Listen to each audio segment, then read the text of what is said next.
ॐ सहना भवतु सहनौ भुनक्तु सह वीर्यं करवावहै तेजस्विनावधीतमस्तु मा विद्विषावहै। ॐ शान्ति शान्ति शान्तिः। हरि ओम. We are seeing the commentary of Shankaracharya on the first sutra. So here there is a opponent's view, Purva Paksha view, that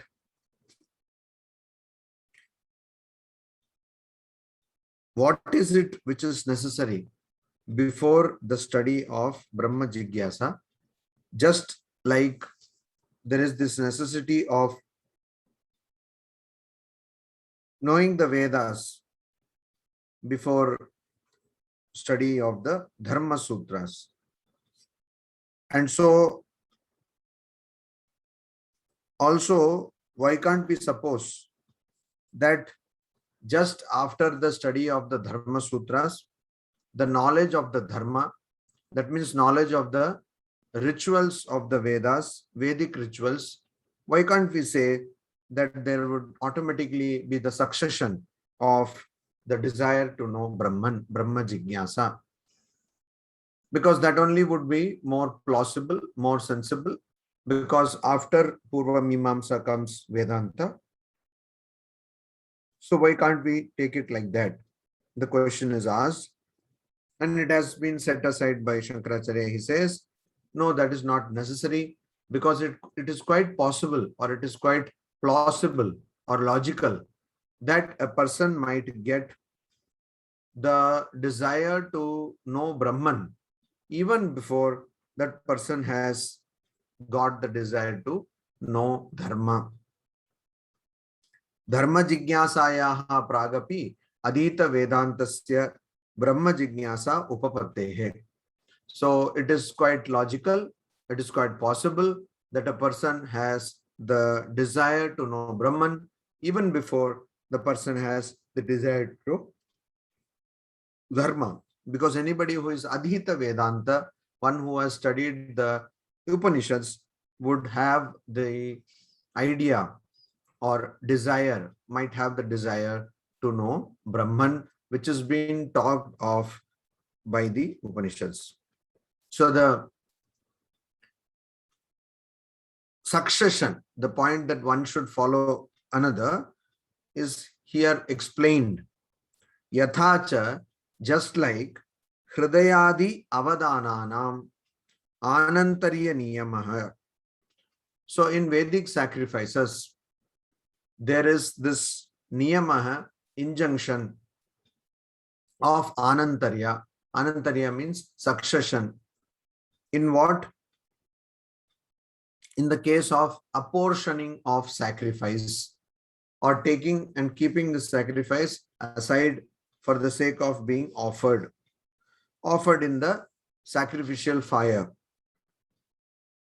So usually the method is that first the heart, then tongue, etc. Some organs will be offered. For instance, if a goat is being sacrificed in a Vedic sacrifice, in a Vedic ritual, then there is an order in which these organs have to be sacrificed, or it has to be apportioned. Avadana means taking something to be offered in the sacrificial fire and setting it aside, means it is kept for the purpose of, it is meant to be offered into the sacrificial fire. So here that is called avadana. So avadana means apportioning. You apportion something and keep it for being offered. Hridaya adi. Hridaya adi means the organs like heart, etc., or beginning with heart. So there, in this case, kramasya vivakshitatvat. Vivakshitatvat. it has been told specifically, it is specified and vivakshita means it is clearly defined. What is defined? Kramasya. Order is being specified. The order in which the sacrifice has to be made is specified. And so the organs like heart, etc., have anantarya niyamaha. There is a method of succession. For instance, in food, in India, in certain parts, food, when it is offered, there is a succession of how things are to be offered. For instance, if you go to Tamil Nadu, first that ghee and dal, it has to be given. And first that has to be given. And then afterwards, rice has to be given. And then sambar has to be given. This is the order. Then rasam, then more means buttermilk has to be given. This is the order. Similarly, if you go to Bengal, the order may change. So there is all these orders are there. You have to have this in that particular order. Food has to be consumed in that particular order. In France, for instance, they are very particular that in this order, this food should be consumed. So similarly, there is this, but that is not niyama. That is only convention. Regarding food, the order which is followed is only convention. But here, for avadana or for offering, apportioning for the sake of offering in sacrifice is a niyama. It is sanctioned like that by the Vedas or also by the Vedanga. Vedanga are auxiliary branches which help in the study of the Vedas. So there are different things like Vyakarana, Chandas, Jyotish, that is astronomy, etc., which help in understanding the content of the Vedas. So in all these places, it is a niyama, it is a rule that this has to be followed, this order has to be followed. Anantarya niyamaha, anantarya niyamaha. And there is vivaksha, there is the desire to tell, explain what krama, order. So the order is explained. This is what has to be first offered, then this has to be offered, etc. However, na tatha, like that here, iha, here, kramaha na vivakshitaha, kramo vivakshitaha, na means no order is specified clearly here, where here means in the case of Brahma Jigyasa. In the case of Brahma Jigyasa, here in the Vedanta Sutras, there is no desire to specify a proper order. There is no desire to specify proper order. That first you have to do this, only then you can do this. Like that, there is no order is specified. And so you cannot say that first the knowledge of Dharma should be obtained or knowledge of Vedic ritual should be obtained. And only then you can have the desire to know Brahman. That cannot be told. Shesha Sheshitve Adhikrita Adhikareva Pramana Abhavat Dharma Brahma Jigyasayoho. So as far as the desire to know Dharma or the desire to know Brahman, among these desires or between these desires, Shesha Sheshitve Adhikrita Adhikare. Shesha Sheshitve means the relationship between the subsidiary and the principal. Relationship between the principal and the subsidiary, or Adhikrita Adhikare. Adhikrita means who is eligible, who is already eligible. Adhikare means the eligibility, about the eligibility. So about the eligibility of one who is already eligible. Similarly, the connection or relationship between the principal and the subsidiary are not here told because pramana abhavat, there is no Vedic injunction regarding what is principal and what is subsidiary. So when there is an order of things, immediately that which goes first becomes principal, that which follows becomes subsidiary. So there is a order. Similarly, eligibility, atha, can also, the word atha, now we are discussing about the meaning of the word atha. This atha can also mean eligibility. If it means eligibility, then what is it eligible? What is the eligibility? That has to be understood. But here, something that is already eligible, somebody who is already eligible, adhikrita, already eligible, that person's eligibility need not be again thought about or talked about. And so that is what is told here. And why? Pramana abhavat, because there is no injunction. Pramana here means it refers to Shabda Pramana or the Vedic authority. So there is no Vedic authority or Vedic injunction which talks about the relationship between the principal and subsidiary. That means one should go in precedence to the other. That means one should go first and the second should go next. So there is no priority list made. And also there is no specific desire or specific intention to specify what is the eligibility for whoever is already eligible. So this pramana abhavat, abhava, absence, it is not there.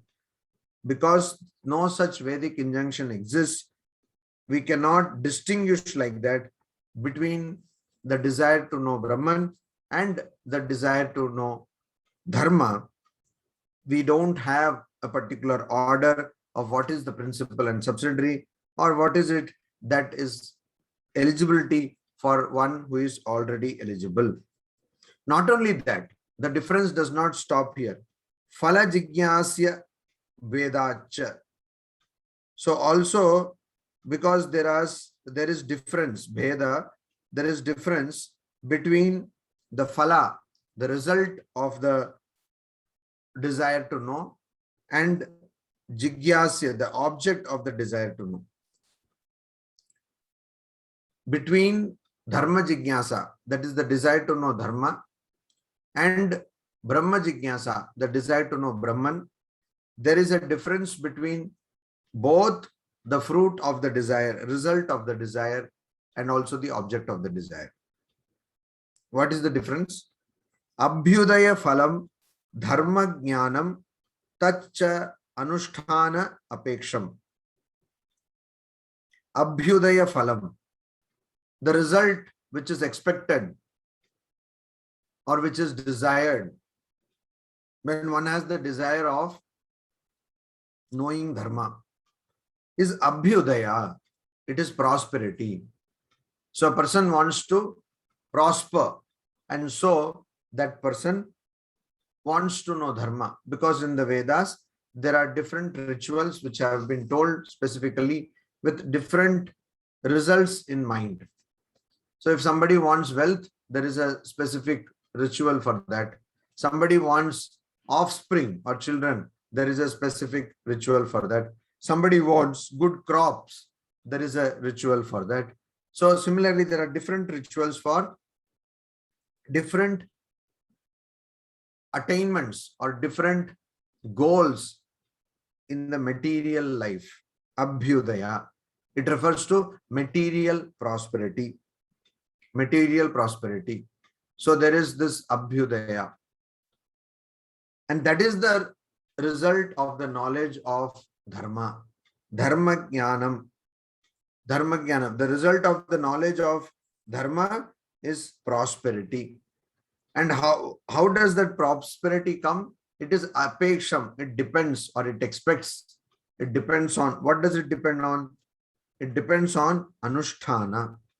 It depends on the performance of the Vedic ritual.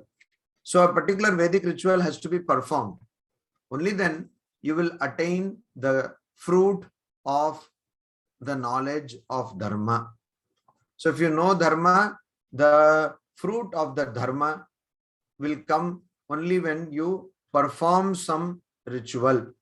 So just knowing dharma, for example, if you know that yes, there is a Vedic ritual which you can perform if you want to have offspring or children. Say Putra Kameshti Yaga Yajna. So Putra Kameshti Yajna is there, which you can perform if you want to have children. You know that, but you don't perform that. Then you will not get the result of that yajna, because it depends on Anusthana. It depends on the actual performance. So you know that there is a place called Kozhikode, and say you want to come to Kozhikode, but you don't buy any ticket. You do all the research. How can one go, etc. By train one can go, or somebody can go by one's vehicle, or one can come by flight. All these you research, but then you don't take any ticket. You don't buy any ticket. Then what happens? Can you come to Kozhikode? You cannot.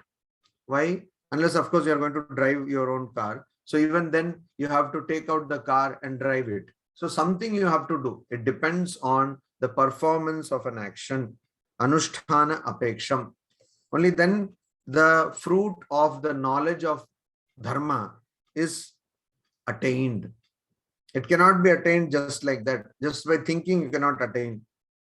Whereas, what is the fruit of the knowledge of Brahman?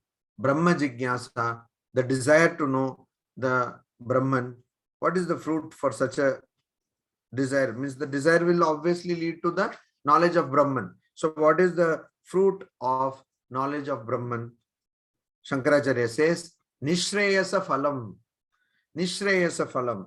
Nishreyasa is the fruit of the knowledge of Brahman. Nishreyasa means moksha. It leads to mukti. Mukti means freedom from repeated birth and death. It leads to that. That is the phala, or that is the fruit of Brahma Jnana. Brahma Jnana, knowledge of Brahman. So, tu means here, but. Nishreyasa phalam tu Brahma Jnanam nacha anusthana antara apeksham. So here again, knowledge of Brahman, the fruit it gives is liberation or moksha, mukti. And it is not dependent on, it is not apeksham, it is not dependent on anusthana antara, any kind of activity, any kind of activity, any other activity. What do you mean by other activity? Other than the knowledge of Brahman. So here, Brahma Sutras, they say, Athato Brahma Jigyasa. Then there is, therefore, the knowledge, the desire to know Brahman. Brahma Jigyasa, desire to know Brahman. Atha, then, and Atah, therefore. So then, therefore, there is the desire to know Brahman. Here, the desire to know Brahman is all that you need to have. And then you should do something. You should inquire after Brahman. You should do the inquiry into Brahman. Once you do that, you get what? You get the knowledge of Brahman. So, in reality, what is happening? You destroy ignorance. You destroy ignorance. And whatever knowledge of Brahman is already there. Knowledge of Brahman is already there, that you attain. That you attain. So, Nishreyasa phalam tu Brahma Jnanam Anushtantara apeksham na. So, this Nishreyasa, mukti, is the fruit of the knowledge of Brahman, and that does not antara anushtana, means it does not depend on any other activity other than knowing Brahman. So once you know Brahman, that is all you have to do. Automatically you will get mukti. Whereas if you know dharma, that doesn't give you any result. You will have to actually perform a Vedic ritual. Bhavyascha dharma jigyaso na jnana kale asti purusha vyapara tantratvat. That is what is being told here.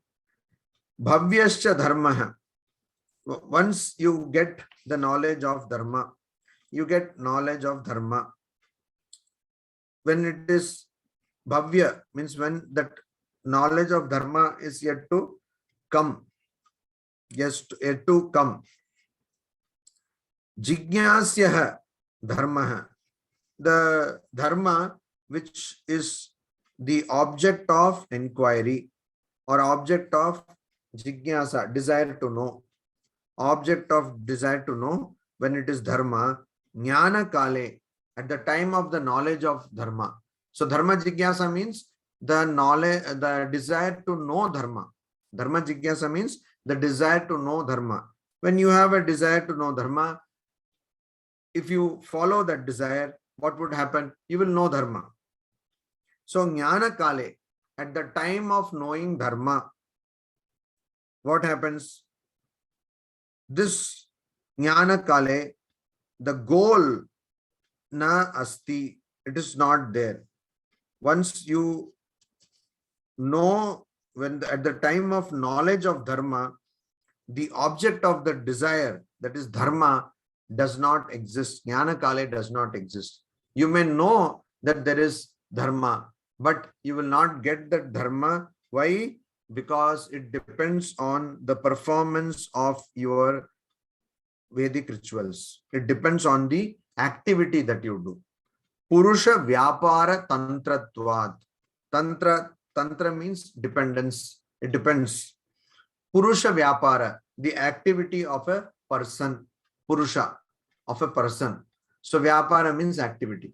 So it depends on the activity of a person. What does depend on an activity of person? The attainment of dharma. The attainment of dharma or the fruit of dharma depends on the activity which you do. Just if you have the knowledge of dharma, you would not get dharma itself. That means you will not get the fruit of dharma. However, ihatu means in the case of Vedanta. That is what we are seeing. We are seeing Vedanta Sutras. Ihatu bhutam brahma jignasyam nitya vrittatvat na purusha vyapara tantram. So here, bhutam, that which is already there, Brahma. Brahman is always there. That is the object of desire to know. So jigyasa, the object of jigyasa in Brahma jigyasa, jignasyam, the object of the desire to know, that is the aim of the desire to know.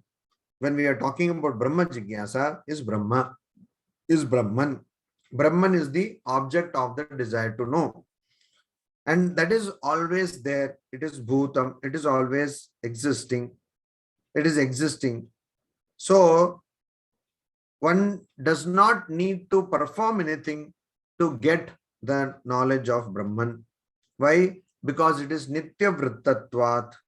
Because it is always existing. Nitya, always, eternally. Vrittatvat. Vritta means existing. So since it is always existing, vrittatvat, nitya vrittatvat, na purusha vyapara tantram, it is not dependent on the activity of a person. So in the Brahma Sutra, we will see two concepts. One is purusha vyapara tantram, purusha tantram. Another one is vastu tantram. Purusha tantram. What does purusha tantram mean? It means something is dependent on a particular person. Purusha tantram. Something is dependent on a particular person. Then what does vastu tantram mean? Vastu tantram means it is dependent on a particular entity or object.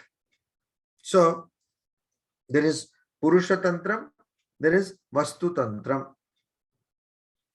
So some food is being cooked. Now that is all chemistry. Food is being cooked, that is chemistry. So if you put the ingredients properly, everything properly, then it will get cooked. The particular time, if you give the correct amount of water or heat, etc., oil, etc., you put, then chemistry will take over and cooking will happen properly. So that is Vastu Tantra. It depends on the object.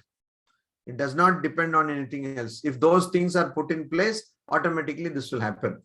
But when you cook something and serve it to somebody, and that person is eating, whether that person will like it or not is Purusha Tantra. It depends on that person.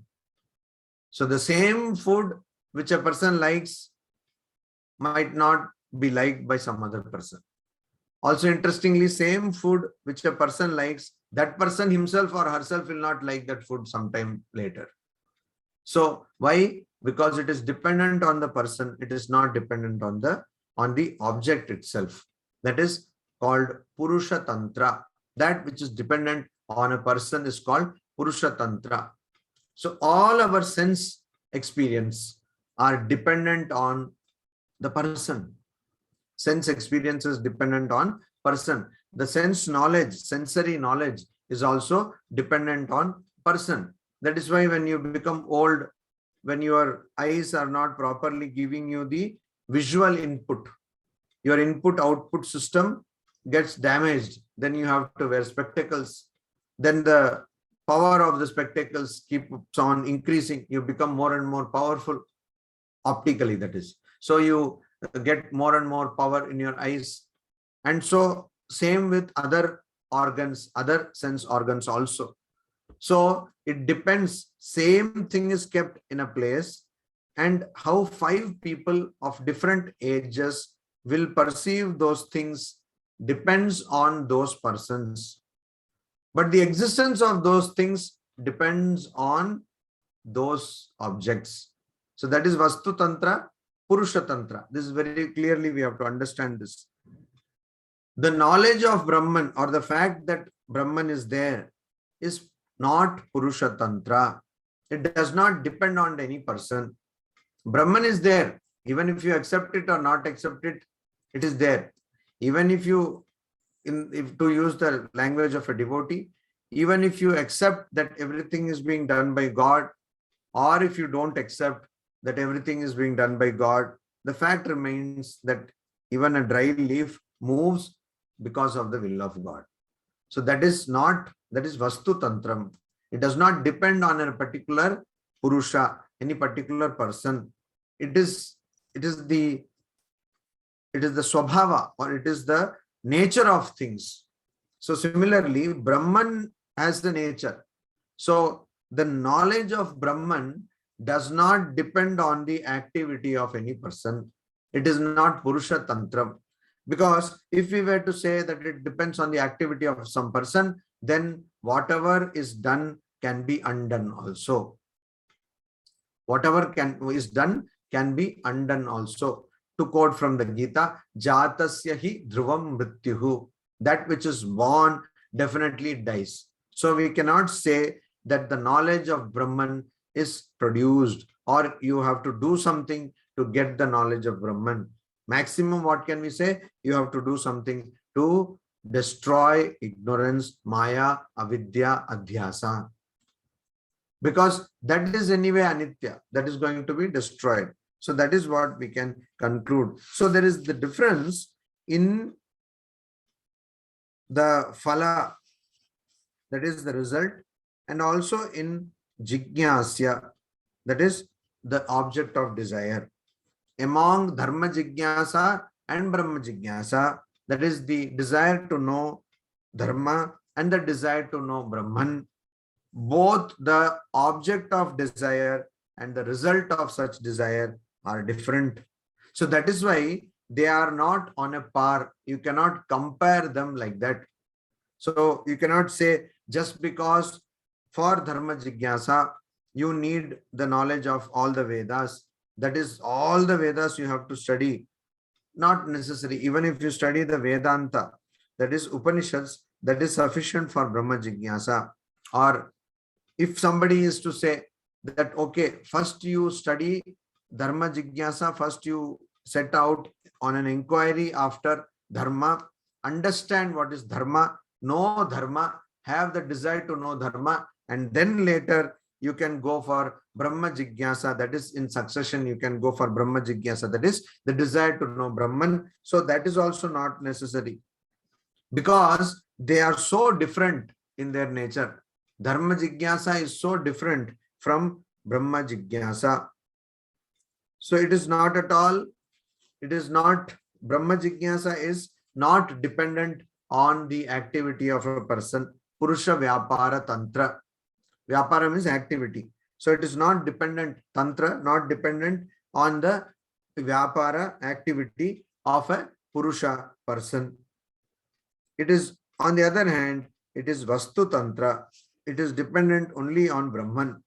So that is why this is so different. So there is no ground for comparison. Also, another difference, Shankaracharya says, Chodana Pravritti Bhedacha. So here the word Chodana means text. So Pravritti means how a particular thing functions. Here it means the operation or the function of the particular text involved here. Bhedacha, since there is difference of the operation of texts, how Dharma Sutras operate and how Brahma Sutras operate, there is a difference. There is a difference. And so that difference also makes it clear that you cannot compare Dharma Sutras with Brahma Sutras. How this Athato Dharma Jigyasa, there this Atha, what it means, one cannot compare it with what Atha means in Athato Brahma Jigyasa. They totally mean different things. That is what is being told here. So you cannot compare them.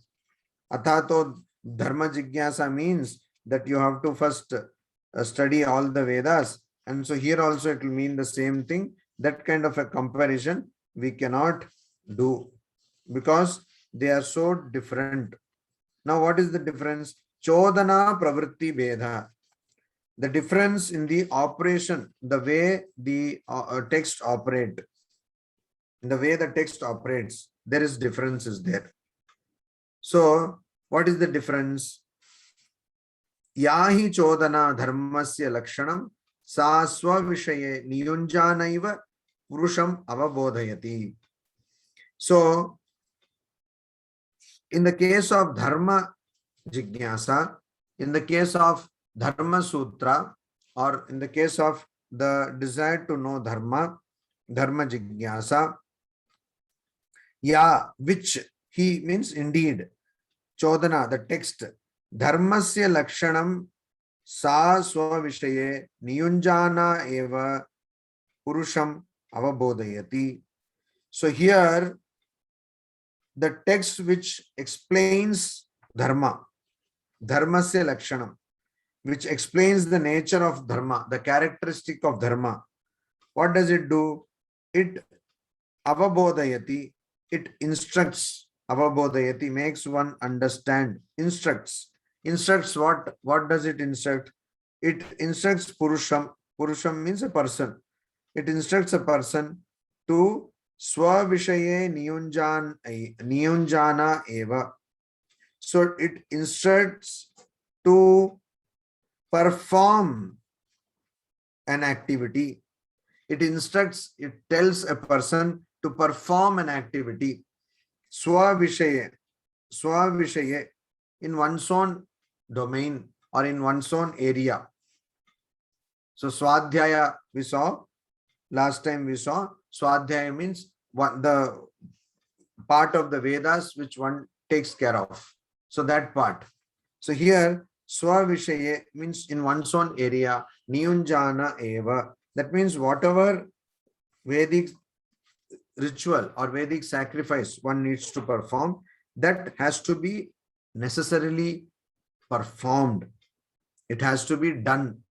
So, Niyunjana Eva. It is as though the text is appointing a person or directing a person to do a particular activity. That is the way how Dharma Sutra operates. Dharma Sutra, the text operates. Brahma Chodanatu, however, how does the text, Chodana, text related to Brahma, that means the Brahma Sutras, how do they operate? Purusham bodhayati avabodhayati eva. Purusham avabodhayati eva kevalam. Purusham avabodhayati eva kevalam. So there what happens? Kevalam just avabodhayati. It just teaches. It does not instruct. There is a difference between instruction and teaching. Instruction means there is an activity which is expected out of that instruction. So that's why whenever we say instructions to operate a particular equipment, that means what to do, how to go about. There is an activity which is expected there, there is an apeksha, expectation for an activity there. Whereas here, avabodhayati kevalam, it just teaches, it just tells you the person, Purusham, it just tells you about the existence of Brahman. So that is the difference between Dharma Chodana, the text that talks about Dharma, and Brahma Chodana, that text which talks about Brahman. So Purusham avabodhayati eva kevalam. It only teaches a person why avabodhasya chodana janyatvat na purushaha avabodhe niyujyate. Avabodhasya chodana janyatvat. Because this avabodha, this understanding of Brahman is brought about, chodana janyatvat. It is brought about by the text itself. That means the destruction of ignorance is brought about by the text itself. So one does not need to do anything. Na purushaha niyujyate. So avabodhe. So the person in knowledge, in the realm of knowledge or in the domain of knowledge, the person is not enjoined, niyujyate, is not enjoined to do something. A person who wants to know Brahman is not enjoined to do anything to know Brahman. No activity such like that is necessary other than knowing the Vedanta. That means understanding Vedanta. Understanding here in our case, Brahma Sutra. Other than that, no other activity has to be done. You don't need to perform any ritual. Na purushaha avabodhe niyujyate. So it does not propel or it does not instruct a person to perform anything. The example given is very nice example. Yatha, just like aksha artha sannikarshena artha avabodhe tadvat. Artha means sense object. When sense object is kept sannikarshena, in proximity of aksha. Aksha means eyes. So it can mean any other sense organ also. So anything which is kept in front of eyes, that particular sense organ and the sense object, they come in sannikarsha. They come in proximity. So whenever something is kept in front of a particular sense organ, they come in proximity. And because of their coming in proximity, here particularly in the case of aksha, eyes, they come in proximity. Artha avabodhe.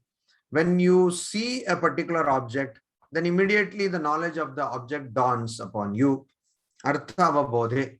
The understanding of that sense object, artha, is clear there. So all you have to do is you have to just keep something in your visual field, in the field of vision which you have. Just keep it and then you will immediately understand what that object is. You don't need to say that, see, the object which I have kept in front of you is mango. Can you see? Just see the mango. Though it's our nature to say, see, like that. So, but when do we say see? When we think that the attention of a person is elsewhere. Only then we say see. Suppose a person is reading a book, we would, of course, no sane person will go and say, see the book you are reading. Because that already is in front of your eyes. You don't have to do anything else. So somebody is reading a book, then you will say, excuse me, just look here. There is something, some disturbances here, because that person is not concentrating there. The concentration is on the book. So you draw the attention of that person. But if somebody is reading a book, you don't say, see the book you are reading, because that person is already seeing the book. So just being in the visual field or in the field of the vision of a person, that particular object which is there in the field of vision gives understanding, avabodha. So I see a jug of water, I immediately understand jug of water. Or I have seen it, that's all. I have seen it.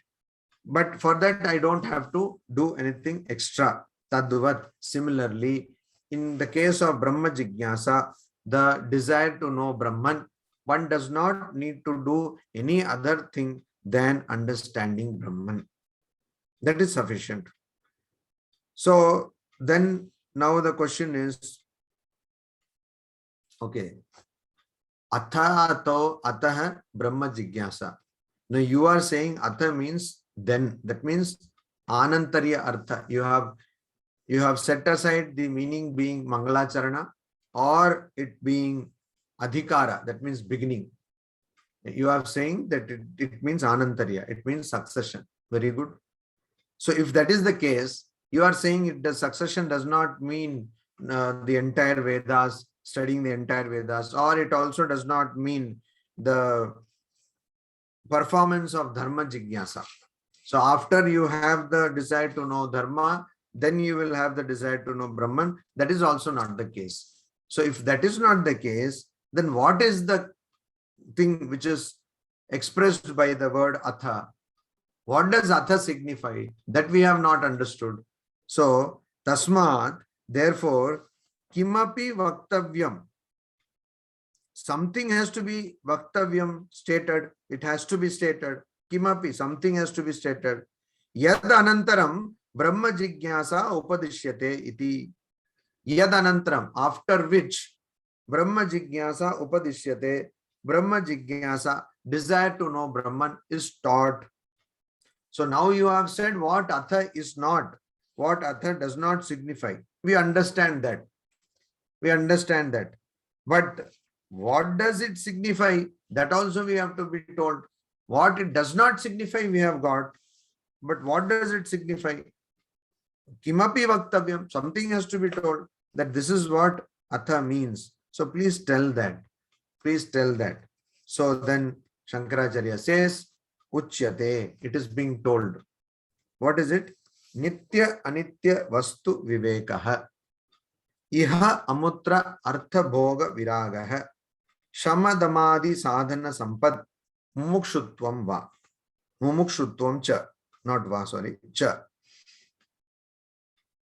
So this is what is called sadhana chatushtaya. Sadhana chatushtaya means a group of four qualifications or characteristics that a sadhaka should have. 4 prerequisite conditions. The 4 things are there. And that is the meaning of the word atha. So when ataha Brahma Jigyasa is told by Badarayana in this Badarayana Sutra or Vedanta Sutra or Brahma Sutra, atha means nitya anitya vastu vivekaha, iha amutra artha bhoga viragaha, shama damadi sadhana sampad, mumukshutvam cha.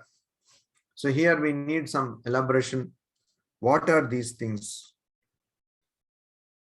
Nitya anitya vastu vivekaha. The word viveka comes from the root word which means to divide. Which means to divide. So viveka means to distinguish one thing from another. That is what it means. That is viveka. Viveka means discernment. Earlier the word used is discrimination. Now we don't use the word because obviously it has different connotation. So discernment, discerning, knowing the nitya, anitya. So knowing the real from the unreal. Real from the unreal. That is the thing. Nitya Anitya Vastu Viveka. Discernment. Discerning the real from the unreal. What does it mean? And why is it important? Why is it important? Brahman is Nitya. Brahman is eternal. It is eternal in time. It is eternal in space. It is eternal in causation. Meaning it has no cause. It is its own cause. There is no cause for Brahman. And it is eternal in time means it is there all the time. In the past, present, and the future. It is eternal in space means it is there everywhere. Only it is there. Nothing else is there. So it's infinite also. Now, if one has to understand, Vastu means entity. Here Vastu means entity. Nitya Anitya Vastu Viveka. What entity is unreal? Which entity is real? This has to be understood. Why it has to be understood? If you have to, for instance, take up a text, you have to take a test, say. You have to take an examination. What is that examination for? For the sake of getting a particular post. So there is this bank officer examination. So you want to become a bank officer. And so you have to take up this examination. Why are you taking this examination? Because you are convinced that there is some post called bank officer. And that post will give you employment. You are convinced about it. That is why you are taking this test. Similarly, are you convinced about the eternal existence of Brahman? Are you convinced that Brahman always is? So how do you get convinced? By seeing the unreality of that which is not Brahman.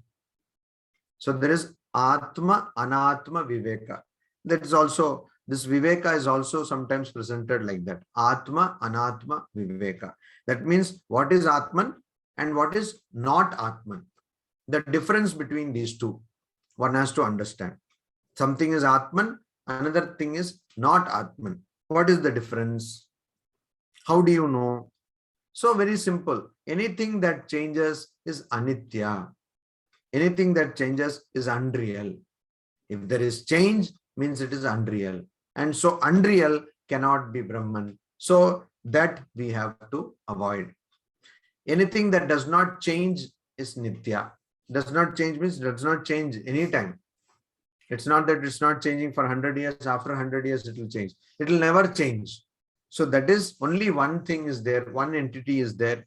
Or we can say Brahman is the only thing which, or Atman also we can call it. Atman Brahman, Atman / Brahman is the only thing which does not change. Of course, I'm using the word thing in a more general manner. The Brahman is no thing. It is not just a thing. But that is the only tattva or principle which does not change. So unless we constantly discern what is it which is different from Brahman, unless we have this constant checking process going on, constant checking, unless this goes on, we may understand wrongly that something unreal is Brahman. So we all know the story in the Puranas. Prajapati. This question came, what is Brahman? And so they went, Indra went, and Virochana went to Prajapati and asked, you say, Aham Brahmasmi, I am Brahman. So what is Brahman? So Prajapati told, you are Brahman. And so Virochana went and saw in a pool of water his own reflection. And he said, yes, I am Brahman. This is Brahman. This body is Brahman. Indra also went and saw. Then he said, oh, I am Brahman. But then he had Indra means whoever had the post of Indra, because Indra is a post. These posts become vacant now and then. So if you do a lot of punya, very much punya, you will get this post of Indra. Brahma also is a post, it seems. Varuna, all these posts are available. Though no vacancy advertisement comes, but this is available. And so if you do a lot of punya, you will get. But there is only one small catch is there. What is the catch? Shine punye martya lokam vishanti. The moment your punya is exhausted, you will be kicked out from that loka. You will have to again come and take birth. So that is the catch. It's a huge catch, but there is a catch. So this, if somebody does lot of punya, one becomes Indra. So that particular time, whoever was the Indra, that he went and saw his reflection in the pool of water and thought, oh, Prajapati said, I am Brahman. That means you are Brahman. So this body is Brahman. Then he thought, then he did some analysis, said, how can body be Brahman? Because it continuously changes. So this questioning came. And then he again goes back to Prajapati. No. You are saying, you are not giving me the correct answer. This, I am Brahman. So I am not, I am body. Body is not Brahman. So who is Brahman? Again, Prajapati says, you are Brahman. So then he thinks, oh, maybe he's talking about prana. Like that, Indra keeps on doing this logical analysis. Whereas Virochana is happy. From first itself, he is happy. Yes. I am Brahman. I also look like that Brahman. Brahma, we saw, means Vishala, big, huge. So Virochana thought, I am also huge. So I am also Brahman. Oh, quite possible. So like that, there it stopped. So he got a wrong idea. And he got stuck up with the idea. That is why Viveka is a constant process. Constantly one has to keep on thinking either whether this is real, whether this is unreal. So the study of Brahma Sutra, is it real? When we were in lower classes in the school, we used to have a question used to come in science. What is the question? There is a wheat field. There is a field with wheat and there is a rose plant there. Now this rose plant, is it a weed or not? So of course it is a weed because it is there in the wheat field, but it's rose plant. So it's a trick question. So people will think, rose plant, how it will be weed? Weed should be something like bush and something wild like that. So many people will say, no, it is not a weed. So similarly, in this case also, Nitya Anitya Vastu Vivekaha. Some things like Shastra Patha, studying the Shastras, scriptures, studying Brahma Sutras. Is it Nitya or is it Anitya? The answer obviously is it is Anitya. It is not permanent. It is Anitya. Vedas are the Nitya or Anitya. So as we understand Vedas through the mind, our understanding of Vedas is Anitya. It is not going to be there always. So all these things we have to constantly think. So a person is doing worship. Is it Nitya or is it Anitya? Worship can never be Nitya. It is Anitya. It is changing. It is not permanent. Body, mind, prana, Anandamaya Kosha or Vijnanamaya Kosha, that is the intellect, and Ananda, all that is Ananda means as we understand or experience in this body, that is Anitya. That is also unreal. So all these things are unreal. Constantly one has to say, no, this is not real. This is not real. This constantly has to go on. Vichara. And Sri Ramakrishna says, Vichara has to be done. One has to do this discernment. It has to be done. That is why it's very important. It is of a great importance. Viveka Vichara. When you do Vichara, then you understand that anything which is changing will only lead to suffering. Not only it will lead to suffering, it will distract you from the goal of knowing Brahman. Brahman Jigyasa means what? The desire to know Brahman. So if you go after something that is changing, that is Anitya, that is unreal, then you will be distracted from the goal of knowing Brahman. It will be distracted. And so you should not follow after that which is unreal. To do that, what one has to do? You have to obviously get rid of any kind of attachment to the unreal. So attachment to the unreal, all results are unreal because they have been produced. Anything that is produced can be destroyed. Anything that is produced can be destroyed. So results are produced. By their very definition, they are unreal. Because they are produced, they are results. That is why they are unreal. No result can be real. So if somebody has some examination result, the child will say, parent, why are you suffering? Why are you becoming angry? This is unreal result. No, it is unreal. So no result is real. That is why children, of course, they might not say, because they might not have read Brahma Sutra, but this is, it is unreal. So that is why Iha means here in this birth, Amutra, hereafter, that is in the next lifetime, or if you do so much of punya, you become Indra or Varuna or Brahma, etc. So that Amutra in the other lifetime, next lifetime, Bhoga Viraga.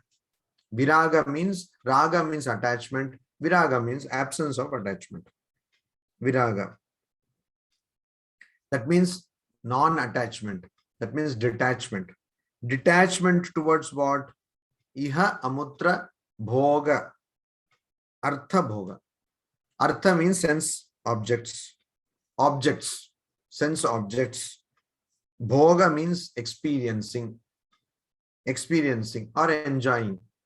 So when we say sense enjoyment, people have this idea, oh, sense enjoyment means somebody is drinking like that and engaging in some kind of, like a debauchery. That is the idea people get. No, sense enjoyment does not mean that. If you are using any of your senses, you are engaging in sense enjoyment.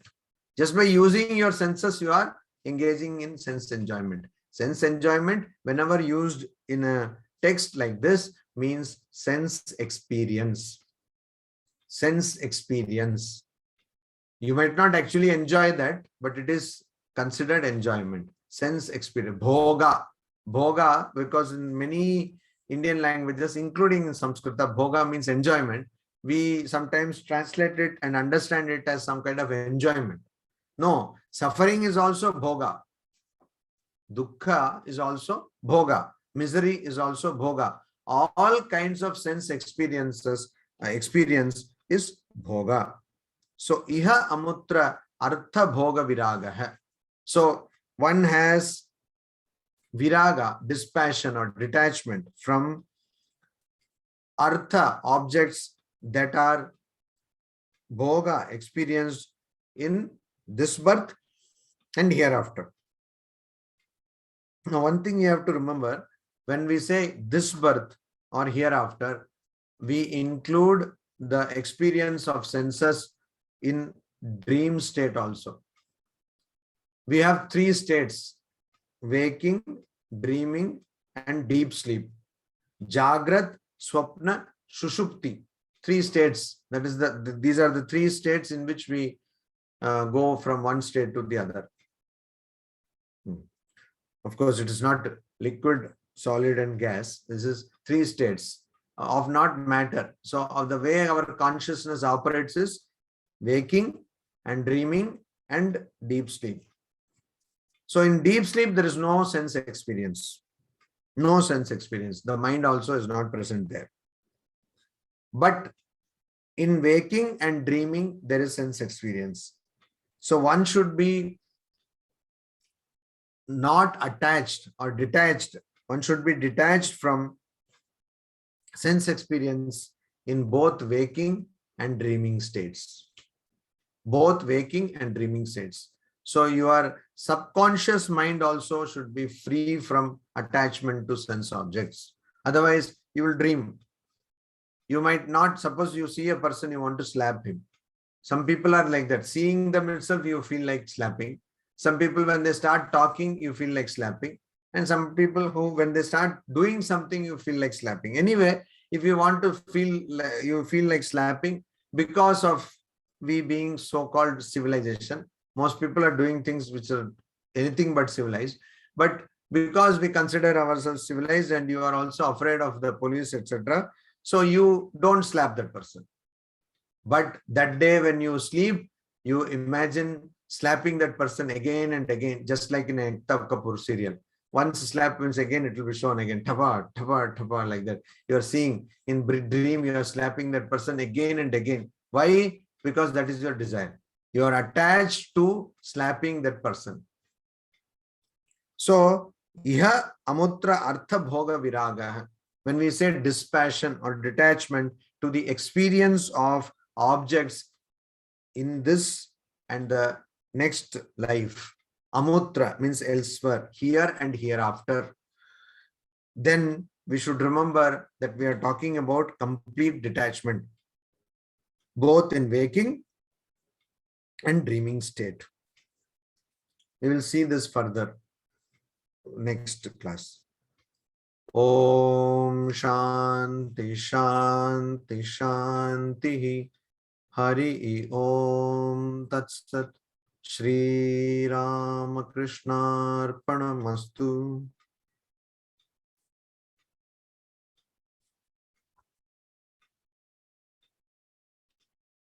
Are there any questions? Swamiji, myself, Ankush, I wanted to know, like, till now, how many shlokas? Because my basic understanding, the question why I'm asking is there any book to refer? Because if there is any book to refer, maybe later we get time to read and understand it in more details. What book to refer? What? The Brahma Sutra. Because now, as you are conducting the sessions, and because the shlokas that you read, I wanted to know how many shlokas, on what number shloka are we reading? What was the I mean, are you getting my point? We are not reading any shlokas. We are reading the text of the commentary of Shankaracharya. And in the group, WhatsApp group, the book which has to be followed is constantly posted. Almost every other day it is posted. So if you go there, if you just click on the link, you will get the book. Okay. So please do read the messages which are posted on the group. Then you will get. Yes, maybe that is my mistake. I didn't check the message entirely. Please, and also the links to the previous lectures are all given in the group. If you just go and listen to those lectures, these doubts will be clear. Yes, I got those messages. I received a message where there was a lecture. So I'll check the message from the WhatsApp group only. Thank you. Yes, thank you, thank you. So Amitji, I have a doubt. Regarding the the topic which you have told. Like you have said that there are three states, like waking, dreaming, and sleep, deep sleep. So my question is whether viveka is possible in deep sleep, because you said that sense organs are involved in waking and dreaming, but not in deep sleep. So can viveka be possible there in deep sleep? If sense organs is not there, why should viveka? Why is viveka necessary in deep sleep? Okay. See, only when there is anitya, something anitya there, ignorance is only anitya in deep sleep. There is nothing else. There is no sense object there in deep sleep. Then why do you need viveka? Okay. Yeah, I got your point. Thank you. Thank you. Any other question? Swamiji, Satya Prakash over here. Yeah. Swamiji, you mentioned that there are some Vedic rituals for materialistic advancements. So, similarly, are there any Vedic rituals for spiritual advancements? No, they are not. There are not. That is the whole point. You have to see, when you say ritual, it involves your, these are kamya karma. Kamya karma means karma or an action which you do for fulfilling particular desire. Whereas spirituality means going beyond desires, controlling the mind. So there is no Vedic ritual for that. There are only Vedic guidelines for that. Shrotavya, mantavya, nididhyasitavya. One has to think on the identity of Atman and Brahman, and also one has to contemplate on it, one has to meditate on it. That is what is told. Similarly, many other things are told, but there is no ritual, because through a ritual, you cannot go beyond mind. Rituals are dependent on the mind, whereas the goal of spiritual life is to go beyond mind, transcend mind. How can you transcend mind? By holding on to something which constantly takes you back to mind? You cannot. So one has to transcend mind using the mind, but always holding on to that one principle which is indivisible, Ekavayeva Advitiyam Brahman. That is how you can do. So rituals are not there for making your mind spiritual. It is like a person is drunkard, and the drunkard says, you see, I will leave this drinking slowly. So now I am finishing 2 bottles in a day. I will gradually then go to 1 bottle, and then come to half bottle, and slowly I will give up. Like Mark Twain famously said, quitting smoking is not a big thing at all. I have done it 100 times, he said. I have done it 100 times. It's not at all very simple thing it is. Anybody can quit. So like that it becomes, if you think of doing a ritual to get spiritual life or to get spiritual, if you do ritual, that means by definition, spirit means that which is not matter. So you hold on to matter and you want to understand your spiritual nature, that is not possible. Only when you quit matter, or you quit the attachment to matter, the holding on to matter, when you detach from matter, only then you will understand your spiritual nature. Hope that answer is helpful. Swamiji, Yes, Swamiji. Yes. Pranam Swamiji, my question is, you told that wake, there are 3 states: wake, dreaming, and deep sleep. Can we divide dreaming into 2 parts, like dreaming and daydreaming? I mean, my question that to achieve something or to achieve a goal, a physical goal, we elders telling that you have to dream day. If you dream only, you can get success. Yeah. So I think you have got Is there mistaken. any possibility of reaching Brahman? No, it is not possible. But because first of all, there is a confusion between goal setting and daydreaming. Goal setting, if you want to achieve something, you have to set a goal, not daydream. By daydreaming, nobody has attained anything. Only long ago, there was a serial in Doordarshan called Mungeri Lal Ke Haseen Sapne. And then he used to go into this, bouts of daydreaming. That is the only thing I have seen. And that is fiction. In fact, in real life it may happen. But in real life, one cannot attain anything by daydreaming. But in the case of Abdul Kalam, it does not. For Abhyuday also, you have Abdul Kalam, sir. Have to do. If you have to do goal setting, that is not dreaming. You have to set a goal. Swamiji also talks about how to attain something, means materially even, you have to set a goal, not daydream. By daydreaming, all one does is waste one's time. Yeah, I wanted to know the difference between goal setting and reaching Brahman. That's what my main. Goal setting, for one can have the goal setting of attaining Brahman also. The only thing that is a spiritual goal.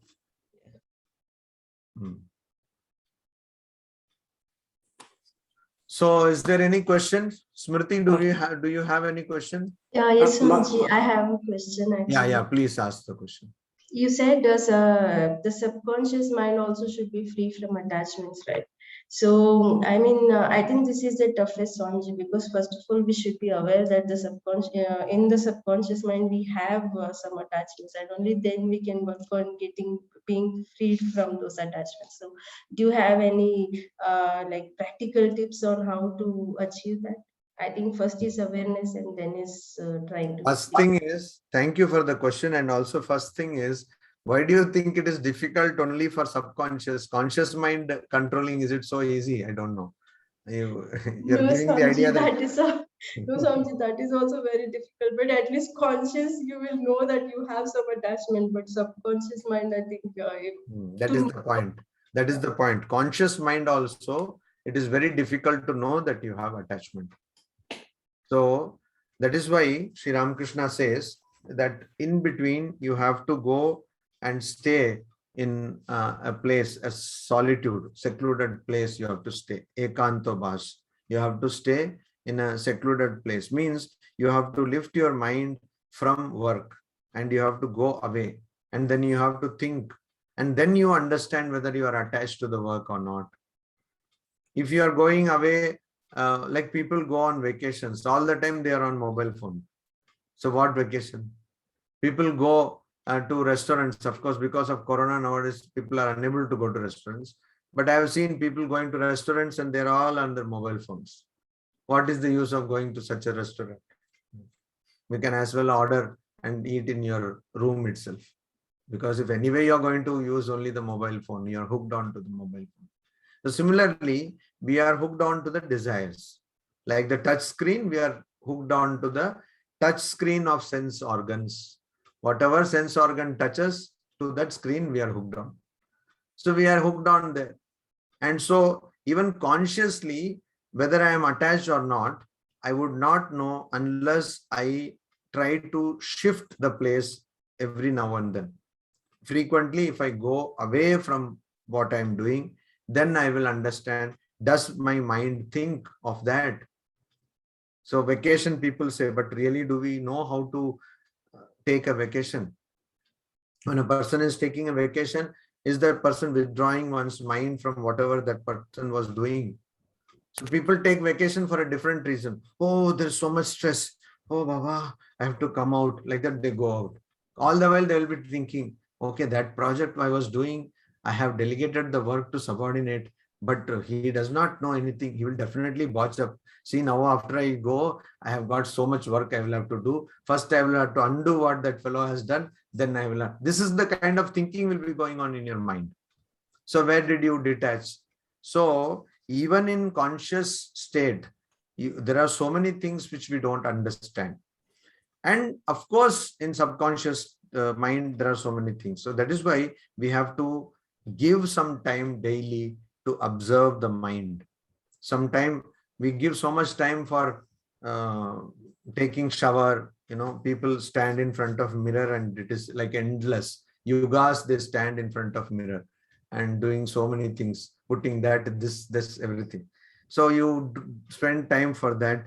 You spend time for food. You spend time, so much time for the body. How much time do we spend for mind? And when I say spending time for mind, I'm not saying reading something or understanding things. No, just observing your mind. How is your mind reacting or responding to things? Most of the time, it is not a response, it's only a reaction. So how is it reacting or responding? Understanding and observing the mind. When one observes the mind carefully, analyzes the mind, then we understand that there are so many things. And what we are seeing is actually tips of icebergs. There are so many icebergs in our mind. And only tips we are seeing in the waking state. And then there are so many things are there. So if we have to save the Titanic of our beings, means our very existence, then we have to identify all these icebergs and remove them. And it's a huge process, time-taking, painstaking, laborious process. But it has to be the better. The sooner it is started, the better. Did it help, Smriti? Yes, Swamiji, just one more thing in continuation. Like I've read that as you progress in your spiritual life, all your subdued desires or whatever is there in the subconscious, it comes up. And that's how you get over it. Is that true, Swamiji?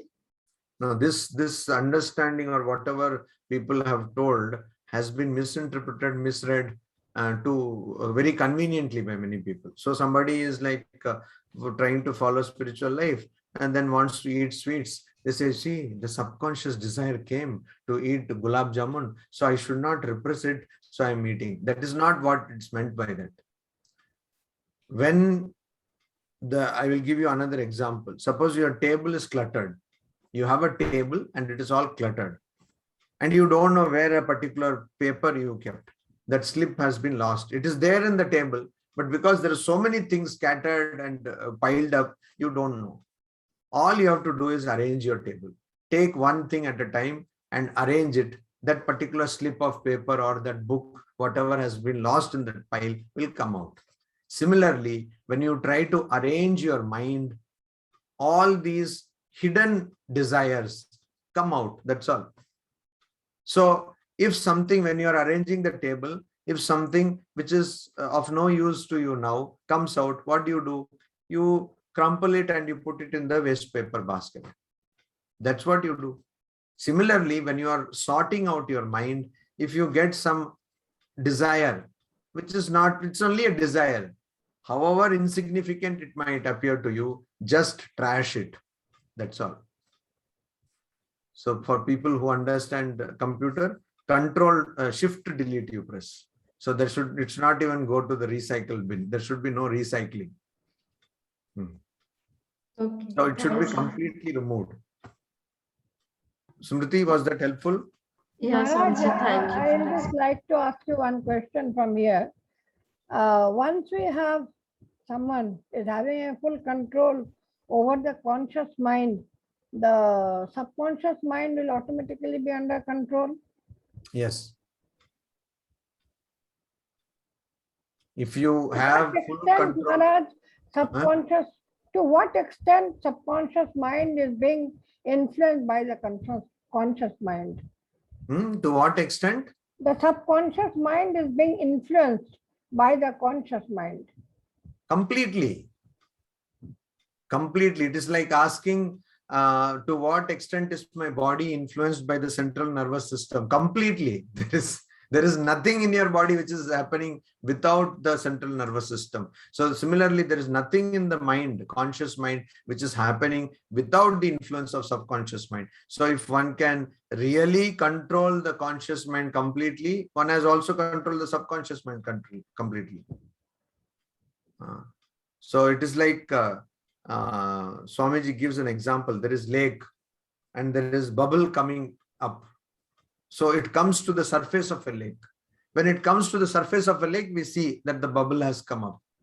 But that bubble took some time to come from the bed of the lake to the surface. Okay.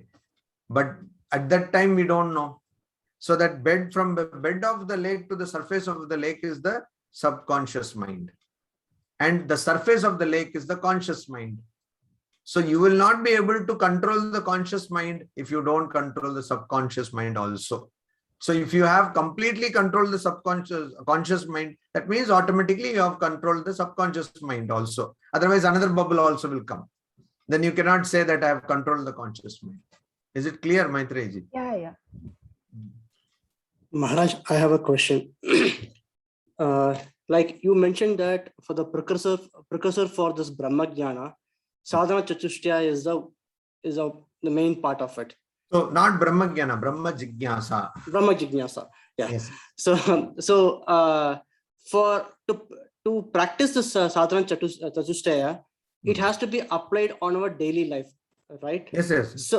So it means that you are applying on a what do you call anitya vastu, right? Like your like rituals, or you have the swadhyaya which as you mentioned, right?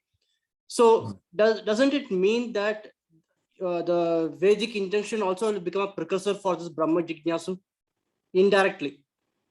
No. You see, Unreal does not only mean Vedic rituals. Why did you, I wonder, why do you get that idea? Unreal means everything.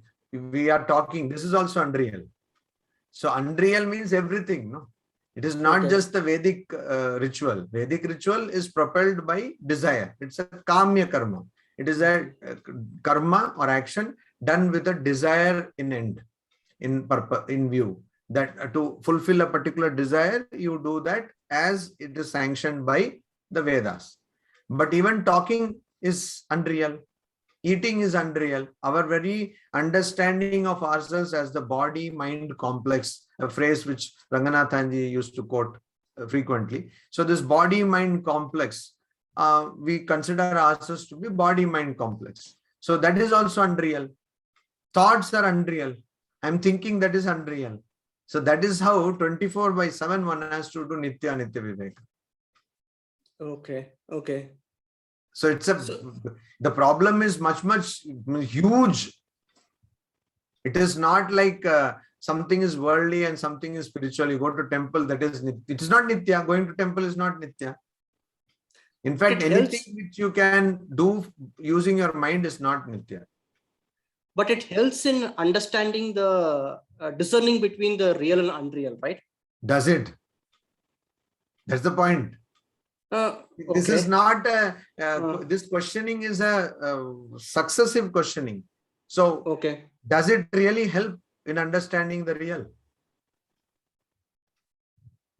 So for example, a person is there who is constantly sleeping or doing some activity, running after money and also food, etc. For that person, this question will be, what are you doing?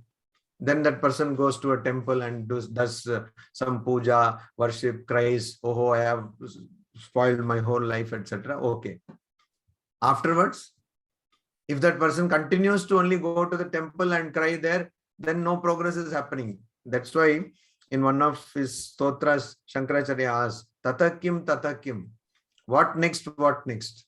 And Swamiji put it in a different language. He said, it is good to be born in a church, but bad to die there. Means your spiritual life, it should, okay, if you take the help of all these external props, external support system, it's good. But if you are stuck in that, how is it a temple or a church or a mosque or any religious book? How are they any more real than sense objects? They are not, because they are also sense objects. They are also unreal.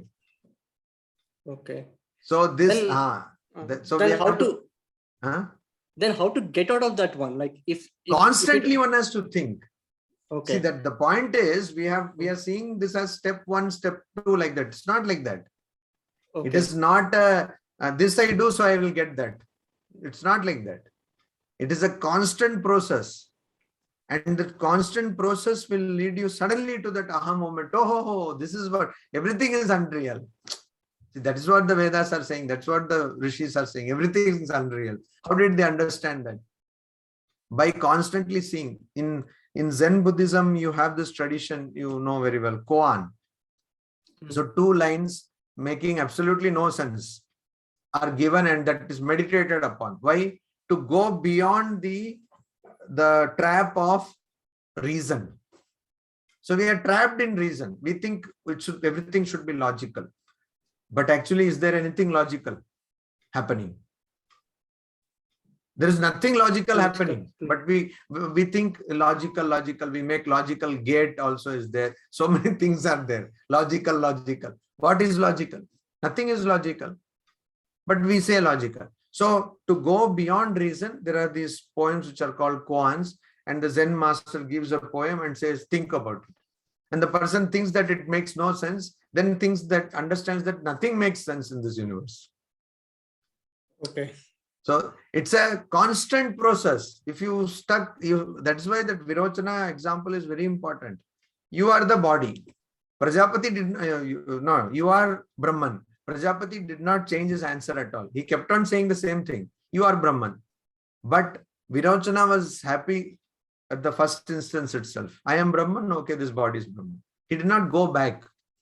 Whereas Indra went back again and again. No, it can't be. It can't be. Why? There should be an analysis, and constantly you do that analysis. No, it is failing. It is failing. Again, I put, again it fails. Again, it fails. So it's like a science. You constantly put it, and then it does not pass the test, does not pass the test. Then finally comes the moment when it passes all the tests. Then you know this is the condition. This is how it should be. So then you know, oh, it is Vastu Tantra. It is dependent on itself.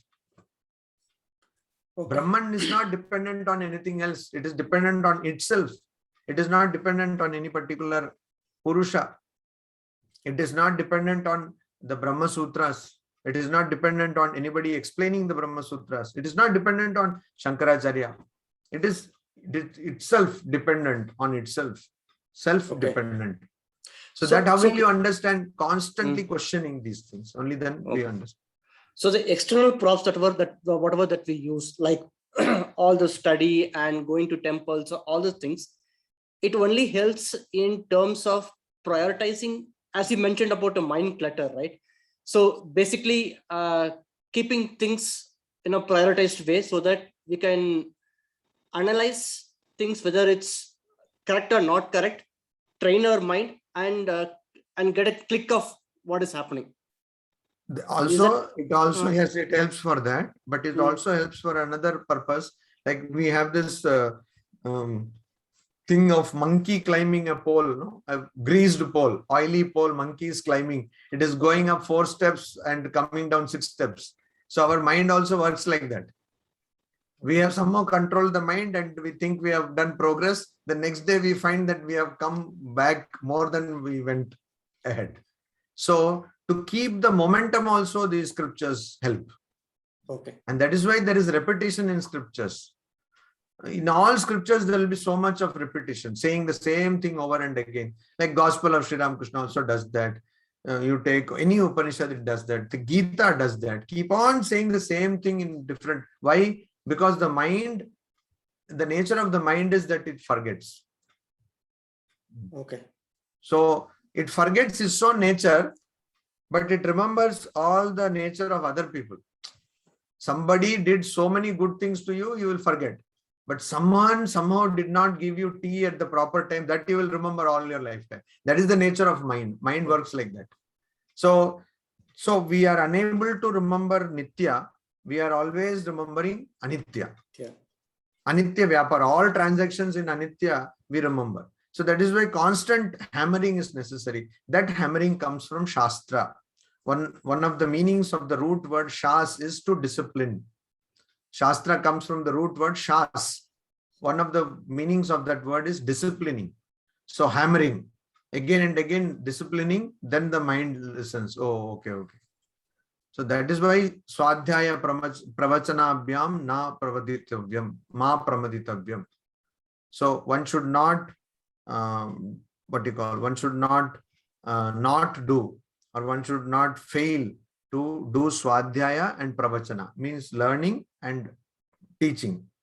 One should not fail to do that. Why? Because to remind oneself constantly, remind the mind, train the mind constantly. Just like we train a dog, we give it a biscuit and then say sit, and it sits. Then if it does not sit, we don't give the biscuit. Okay, it's called positive reinforcement. So if it sits, then you say, okay, you're a good boy, etc. You give a piece of some treat you give to the dog. Similarly, mind we have to train. So if mind listens to what we are saying, then we positively reinforce the mind. And that positive reinforcement is this. Shuddhosi, Ojosi, Tejosi, you are pure, you are brilliant, you are luminous. Aham Brahmasmi, I am Brahman. These are all positive reinforcements. If the mind thinks that you are Brahman and analyzes what is Brahman, then you give it positive reinforcement now and then. You study the Upanishads, study the life of, say, Swamiji or such spiritual luminaries, Chaitanya Mahaprabhu, etc., Sri Ramakrishna. Then you are positively reinforcing the mind. You are giving it sufficient cause to go further in the path of spiritual inquiry. Hope that answers your question. Yeah, very much. Thanks, Maharaj. Any other question? Swamiji, okay, Satya Prakash over here again. Okay. Is Brahma Sutra a subset of Dharma Shastra? No, it is not. That is what Shankaracharya is telling. It is of course not. How can one even say that? It is not the subset of Dharma Shastra. Dharma Shastra means to understand the texts which talk about performing different sacrifices or Vedic rituals to attain particular desires. That is what we saw today. That how different it is. So it is talking about Abhyudaya, material prosperity, Dharma Shastra. Whereas Brahma Sutra talks about moksha. It talks about getting free from this embodied state. So it is nothing like Dharma Shastra. It is completely opposite of Dharma Shastra. So definitely it cannot be a subset of Dharma Shastra. In fact, Dharma Shastra also is not a subset of Brahma Sutra. It is not the other way around also. They're completely different. Okay, thank you, Swamiji. Namaste. So then we can call it a night today, and we will meet the next week. Okay. Namaste. Shubharatri. Shubharatri.